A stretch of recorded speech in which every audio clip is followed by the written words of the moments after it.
mereka itu masih banyak banget yang kerantek sama rumahnya. Kebayang bun?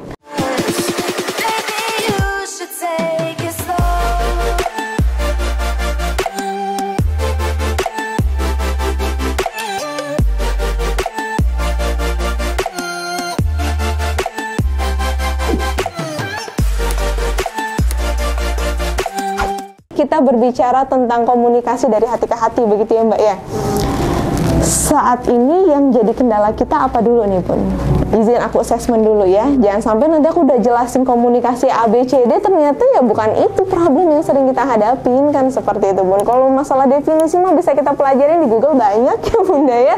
Nah, tapi yang sering kita hadapin dalam berkomunikasi ini apa aja nih Bun? Komunikasi dengan siapa? Dengan driver, dengan customer, apalagi Bun? Driver, customer. Kalau dengan keluarga aman?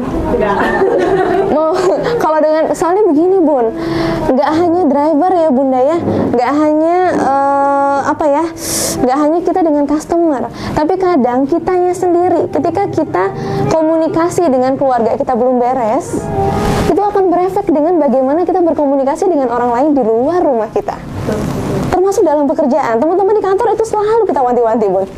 Iya, kenapa? Karena kalau misalkan nih mereka ada komunikasi yang kurang pas dengan keluarganya, kebawa banget moodnya selama bekerja, pada akhirnya produktivitasnya jauh menurun.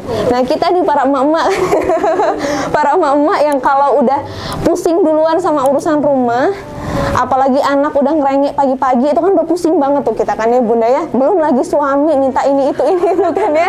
Banyak banget, kompleks banget kita sebagai wanita. Nah, ketika kita mulai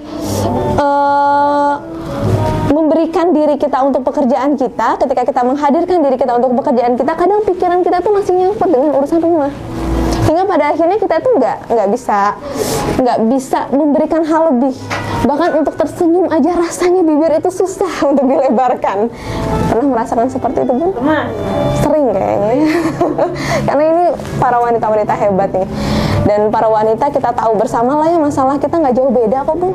Ya urusan rumah yang paling sering. Karena memang kita bekerja pun pasti semua yang kita lakukan, semua yang kita usahakan juga nggak jauh-jauh ya untuk memenuhi kebutuhan rumah kita. Betul nggak Bun? Minimal oke lah suami kita yang udah bisa memberikan semua kebutuhan kita, tapi kita ingin bisa berkarya kan, begitu Bun. Tapi kan untuk bisa berkarya itu kita butuh effort. Effortnya apa? Kita harus bisa merilis pikiran kita, kita harus bisa membagi peranan kita, kita harus bisa membedakan kita sebagai ibu, kita sebagai istri, dan kita sebagai wanita profesional. Nah, ini PR besar nih Bun. Untuk menjadi wanita profesional tentu kita udah harus selesai dulu nih urusan rumah kita. Ada yang beranggapan begini Bun, ini sebelum kita bahas ya Bunda ya, bagaimana berkomunikasi dengan customer, bagaimana kita berkomunikasi dengan driver, karena itu sebenarnya teknis ya Bunda ya. Tapi yang paling penting yang harus kita awali, kitanya dulu nih yang harus paham komunikasi dalam kehidupan kita ini apa aja sih lingkupnya. Nah, itu yang paling penting Bun. Karena jangan sampai tadi beresan urusan rumah aja kita belum beres Bun, kebawa sama kerjaan kita, pada akhirnya kita nggak akan bisa profesional, boro-boro mau capai target. Karena ini kan lagi mau bahas target nih nanti kan ya. Ini kita mau bahas target, tapi kalau misalkan kitanya sendiri aja belum bisa totalitas secara profesional, tentu kita akan sulit untuk mencapai target tersebut. Istilahnya yang laki-laki aja Bunda, teman-teman di atas ini kan banyak laki-lakinya ya daripada perempuannya, dan mereka itu masih banyak banget yang kerantek sama rumahnya. Kebayang Bun, itu laki-laki loh Bun. Apalagi kita perempuan yang tanggung jawab kita anak-anak terutama. Suami juga harus kita layanin kan, begitu Bun.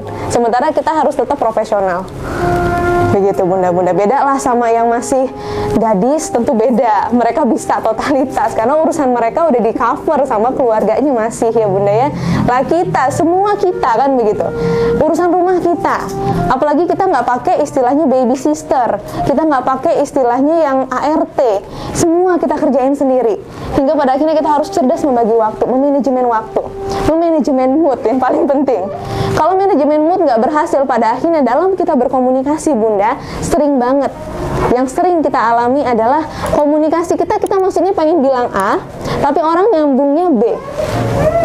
Maksudnya apa? Artinya ada mispersepsi di situ, ada salah paham di situ, hingga pada akhirnya terjadi konflik. Sering banget terjadi. Kenapa bisa begitu? Karena dari kitanya belum mempersiapkan komunikasi yang sebaik mungkin.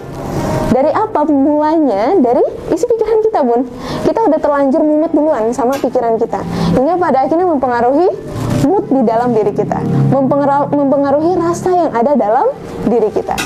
Nah, mood itulah yang pada akhirnya membentuk nih karakter kita. Atau misalkan sebelum karakter deh, kata-kata yang keluar dari lisan kita, ekspresi yang keluar dari wajah kita.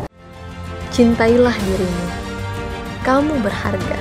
Kamu berhak untuk bahagia. Tak perlu menghabiskan waktumu untuk membandingkan hidupmu dengan orang lain. Tak perlu menghabiskan waktumu untuk menyesali segala apa yang telah berlalu. Setiap kita telah dilahirkan sebagai pemenang. Setiap kita punya peranan hidup kita masing-masing. Maka, temukan apa yang menjadi peranan hidupmu. Bangun cerita hidupmu, jadikan dan pastikan hidupmu penuh makna. Jika dirasa video ini bermanfaat, jangan lupa untuk like, subscribe, dan silakan dibagikan kepada teman-teman yang lainnya agar semakin banyak yang mendapatkan manfaat dari video ini. Jika ada yang ingin ditanyakan maupun di-sharingkan, langsung saja dituliskan di kolom komentar kita. Saya Putri Ramadona, sampai bertemu di video kita berikutnya.